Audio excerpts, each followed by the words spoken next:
Bonjour à tous et bienvenue. La semaine dernière, on évoquait l'influence des agents dans les clubs et également toutes les batailles en coulisses qui pouvaient faire capoter ou non certains transferts. Aujourd'hui, on a un peu la concrétisation de tout cela. C'est un peu le triptyque médias, agents intermédiaires et club pour un grand jeu de dupes. Alors l'équipe annonce que Neymar a annoncé au club de la capitale ses intentions de quitter le Paris Saint-Germain au plus vite. Dans le même temps, on a la temporisation vis-à-vis du deal d'Ousmane Dembélé et plein d'autres rumeurs ici et là. Joao Félix finalement qui soi-disant refuserait pour le moment l'Arabie Saoudite, il mettrait ça en pause pour attendre le Barça, d'autres qui essaient d'envoyer Nunez au Paris Saint-Germain. Enfin bref, ça va un peu dans tous les sens et on va se rendre compte que entre les opérations d'Ousmane Dembélé et Neymar, tout est corrélé et ça depuis 2019. Alors j'en avais fait une vidéo spéciale à l'époque, mais on a failli assister à non pas la Casa de Papel, mais la Casa de Pini, saison numéro 2. Pini, c'est évidemment Pini Zahavi, probablement le plus grand agent de l'histoire, ça fait 40 ans qu'il est là, c'est un peu quelque part le successeur des pionniers, les Jorge Seitor-Spiller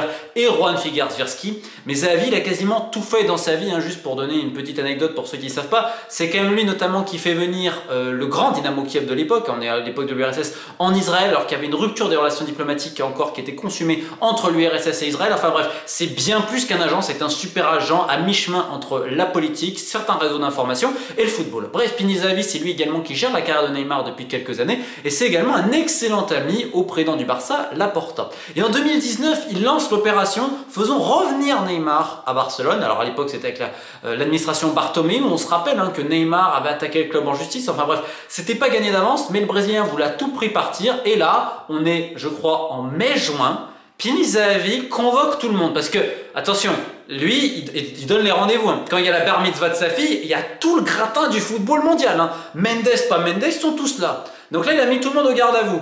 Donc il amène Antero Henrique, époque au Paris Saint-Germain. On a Kajor Apchian, un mec qu'il a formé, top 5 agent mondial. Alvaro Costa, l'un des meilleurs amis de Neymar et Messi. On a qui d'autre? On a André Curie. Alors mi-chemin entre agent, employé du Barça, commission d'un côté, commission de l'autre, tu comprends pas trop. Et on a également Houssine Karja, l'ancien joueur marocain qui est très pote avec Kajor Apchian et tout. Et là, il fait un grand plan avec également son assistant, l'homme qu'il forme, c'est un Brésilien qui s'appelle Humberto Paiva. Et donc il explique tout, en gros comment le Barça va pouvoir récupérer Neymar, il faut de l'argent et tout. Et c'est à ce moment-là où ils vont dessiner un plan absolument incroyable qui s'est passé les semaines d'après. C'est-à-dire, vous avez vu le départ de Coutinho au Bayern, parce qu'il fallait dégager de la masse salariale. André Gomes, qui part à Lille. Et vous avez également Malcolm, qui est parti en Russie. C'est-à-dire que chaque personne, notamment qui a joué à cet agent, André Curie, tout le monde, en fait, a joué son rôle pour que le Barça récupère des fonds. Fonds qui avaient été endommagés parce que Griezmann avait déjà signé, on le rappelle. Et là, l'idée c'était que Neymar allait. Mais pour que l'opération se fasse, il fallait Ousmane Dembélé. Et à l'époque, on a Houssine Karja qui est au rendez-vous, qui est également proche de l'agent d'Ousmane Dembélé, Moussa Sissoko. Et on fait comprendre qu'il y a en fait la possibilité et que ça va le faire, ils vont parler et tout. Sauf qu'en fait, Ousmane Dembélé et Moussa Sissoko, en dernière instance, refusent de faire partie de l'échange. Parce qu'ils considéraient ça comme le fait qu'il soit un peu un faire-valoir, ce qui était inenvisageable pour le joueur français. L'opération Neymar 2019 à Barcelone, elle rate uniquement pour ça. On peut dire ce que vous voulez, il était prêt, et c'est une réalité, quand l'équipe, je crois, avait sorti l'article, qu'il était prêt à payer pour se barrer, c'était une réalité. La rupture était consommée, parce que la relation entre Neymar et le Paris Saint-Germain, ça a été du je t'aime moi non plus. Entre les banderoles bien influencées par la direction qui était très heureuse de voir certaines personnes insulter le Brésilien, et puis après, retour en grâce du Brésilien, on le prolonge à prix d'or.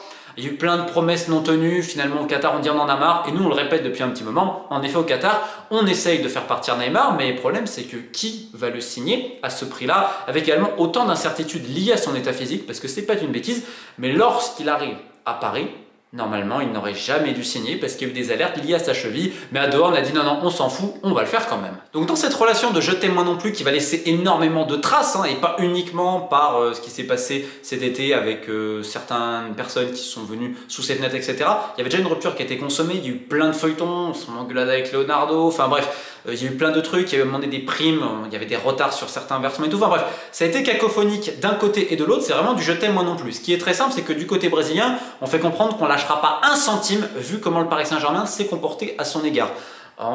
Pour eux, il y a eu des campagnes qui ont été orchestrées contre le joueur, enfin bref, un bordel pas possible. Et vous retrouvez ce sentiment chez pas mal de joueurs quand même. Et d'ailleurs, petite anecdote, ce sentiment-là, il y a pas mal de joueurs du Barça qui l'ont aussi contre leur direction. Enfin bref. Donc ça fait un moment que la rupture est consommée, mais c'est aussi une question d'argent avant toute chose. Aujourd'hui, qui peut payer Neymar? Et ça, les derniers mercato, ils ont tout fait. Il y avait même l'idée de dire, bon, on est capable de le prier un petit peu pour qu'il parte, Mais bon, le joueur, il veut l'intégralité de son contrat. Donc, ça freinait les opérations. De l'autre côté, vous avez le Barça qui, chaque été, essaie de foutre un coup de pied à Ousmane Dembélé afin de le dégager pour récupérer un peu des liquidités. Et là, on va saisir un petit peu l'ironie. Ce qui s'est passé en 2019, ça a laissé énormément de traces. Pourquoi? Parce que Pini Zahavi s'estime très à ce niveau-là. Pour lui, ce que Karja avait dit, c'était bon, etc. Ousmane Dembélé devait faire partie du deal. Et tout ce qui a été fait pendant 3-4 mois, et ça a été un travail harassant pour ces gens-là, et ben au dernier moment, alors que c'était quand même, alors là on était au-delà de la casa de Pini, hein, c'était une opération mais exceptionnelle en termes financiers. Il foire juste pour Ousmane Dembélé. Donc l'agent Moussa Sissoko, à un moment donné, il va être quasiment blacklisté à Barcelone. C'est-à-dire que la direction va se mettre contre lui et va mettre des bâtons dans les roues aux joueurs et à son agent. Agent qui pour le coup, lui, ça lui plaisait de cogner et d'affronter, on va dire, les plus grands. Parce qu'il a l'ambition de faire partie du top de la profession au niveau international. C'est un peu l'idée de cette nouvelle génération-là. Donc ça se frite un petit peu, il y a une espèce de guerre froide entre les deux parties. L'arrivée de Xavi va tout bouleverser au final, puisque le joueur développe une relation particulière avec lui. Alors, comme vous avez pu le voir, il y a un accord en effet entre Ousmane Dembélé et le Paris Saint-Germain. C'est quand même un vieux serpent de mer. Il y avait toujours quelqu'un, on va dire, qui s'interpose à ce niveau-là. À un moment donné, c'était Leonardo. Après, à un moment donné, ça a été Luis Campos. Mais il ne faut pas oublier une chose, et je l'avais déjà dit, Moussa Sissoko est très fort au Qatar. Pourquoi? Parce qu'il est ami avec les bonnes personnes. Encore une fois, c'est toute une question d'influence. Al Douail, c'est le club de l'émir. C'est géré par un mec qui s'appelle Khalifa Khamis. On en parle très souvent. Mais tous les joueurs étrangers, quasiment à Al Douail, ils passent par Moussa Sissoko. Même Mandzukic à l'époque, Mandzukic, à un moment donné, ça passe par lui. Donc ça fait qu'il a une influence colossale au Qatar à ce niveau-là. Et à Paris, tu as une direction bicéphale, il ne faut jamais l'oublier. Sans compter sa relation avec Antero Henrique. Antero Henrique qui pèse énormément au Qatar. Donc de fait, à un moment donné, quand au Qatar on dit on fait Ousmane Dembélé, on donne l'ordre. Donc on passe au-dessus de Luis Campos. Luis Campos qui lui a tout fait pour ne pas le faire, notamment afin de privilégier certains joueurs du catalogue Mendes. Donc vous avez à peu près toutes ces influences-là, cette guerre d'influence. En même temps, Nasser, lui, suit ce qui se dit au Qatar et d'un autre côté, cherche quand même à mettre des pots de banane à Luis Campos. Donc vous arrivez là-dedans. Arrive donc l'idée de cette clause qui était sortie dans la presse, mais là on va mettre une précision. En fait, il y a un deuxième point qui est important, c'est qu'on a bien vu que Neymar à un moment donné avait attaqué le Barça, je crois d'ailleurs qu'il avait perdu en justice à ce niveau-là, mais qu'en effet la direction n'est pas tellement fiable.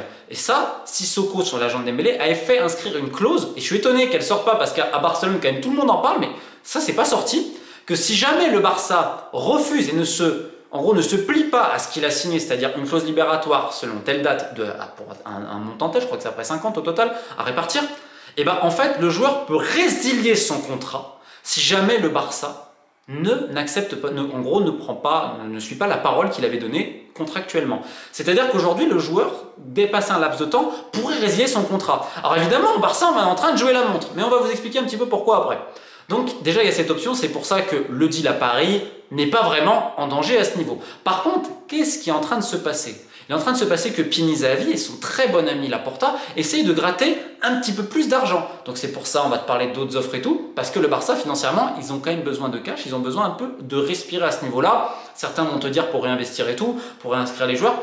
Honnêtement, c'est assez compliqué à parler des finances du Barça parce que tu as les effets de communication de Laporta. Et si tu l'écoutes, tout va bien. C'est quand même le plus grand bluffeur du monde, c'est un joueur de poker le mec. Je rappelle que quand il se fait élire au tournoi des années 2000, c'était l'idée je vais vous ramener des stars, je vais vous ramener Beckham, qui était un truc complètement orchestré par Pini Zahavi, son grand ami, qui fait fuiter oui, qui dit United, vous imaginez à l'époque le pouvoir de Zahavi.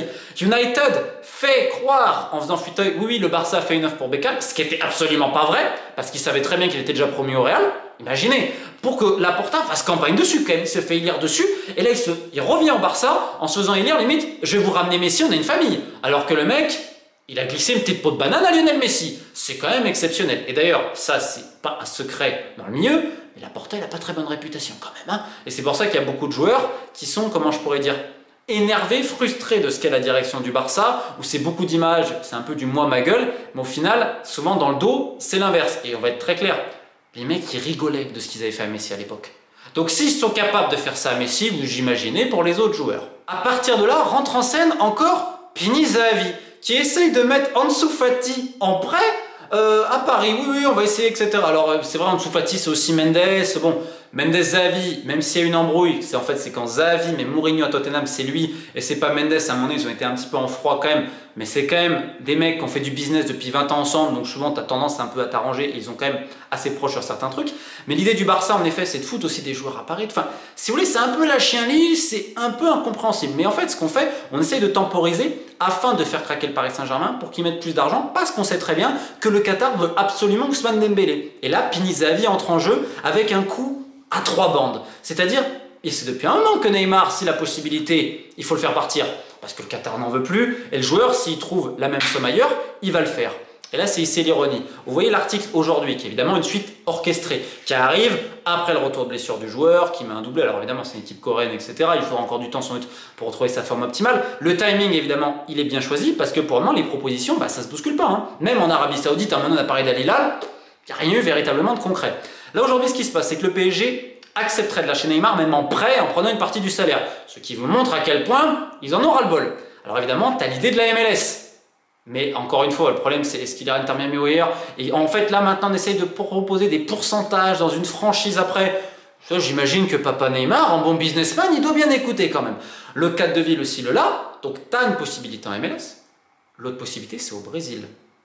Potentiellement pour un prêt. Et là, pas une info, intuition personnelle quand tu connais un peu. Le Qatar est en train de négocier Santos pour racheter, parce qu'en effet, ils veulent faire comme City Football Group, récupérer plusieurs clubs.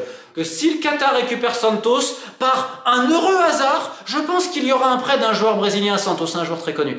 Et comme ça, pour le PSG, ça leur permettra de un peu respirer vis-à-vis de la masse salariale, vis-à-vis du fair play financier. Donc le Brésil est aussi une possibilité, parce qu'il reste une autre question. Dans des gros clubs en Angleterre, qui aujourd'hui? Chelsea? Manchester United? City non, Liverpool non. Donc qui veut de Neymar? Pas le talent. Qui peut payer Neymar et prendre les risques liés à sa cheville. On le rappelle, il faut que ça passe aussi la visite médicale. L'Arabie, pour le moment, ne s'est pas manifestée. Alors, Al Hilal essaye de faire aussi mène à fond, et Al Hilal veut sa très grande star. Et si on peut peut-être se manifester là-dessus, j'en ai aucune idée. Et le Barça, vous allez me dire dans tout ça, et bien là, on va faire miroiter potentiellement qu'en effet, c'est l'éternel serpent de mer, qu'il reviendrait à Barcelone. C'est vrai qu'en Europe, lui, c'est une réalité, il y a quand même des contacts, hein, mais est-ce que le coach vraiment le veut? Parce que lui, il s'est offert depuis quand même quelques temps. Il fait comprendre qu'il serait d'accord. Et c'est là, en fait, on va compter sur Laporta et Zahavi. C'est pour ça aussi qu'ils essayent de ralentir le deal d'Ousmane, afin de récupérer un petit peu plus. Pourquoi ne pas mettre d'autres joueurs dans la balance, afin d'avoir Neymar et tout. Enfin, si vous voulez, c'est un peu des calculs alambiqués, mais ce qui est certain, c'est que pour Laporta, ça montre, regardez l'ambition et tout. Ils savent très bien que Neymar au Barça, aujourd'hui, financièrement, très très très compliqué. Et même tactiquement. Et est-ce que c'est ce que ton entraîneur veut?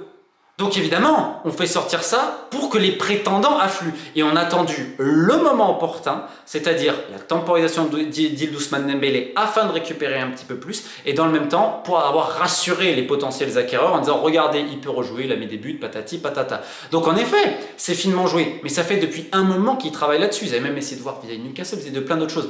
Le problème étant aujourd'hui, c'est que pour le moment, Neymar n'attire pas les foules. Encore une fois, pas à cause de son talent, mais de toutes les conditions qu'il y a derrière. Au final, les prochains jours vont faire couler beaucoup d'encre, mais voilà globalement les tenants et les aboutissants de ces stratégies. Dire où Neymar ira, ça c'est un autre débat, mais tout est corrélé en fait.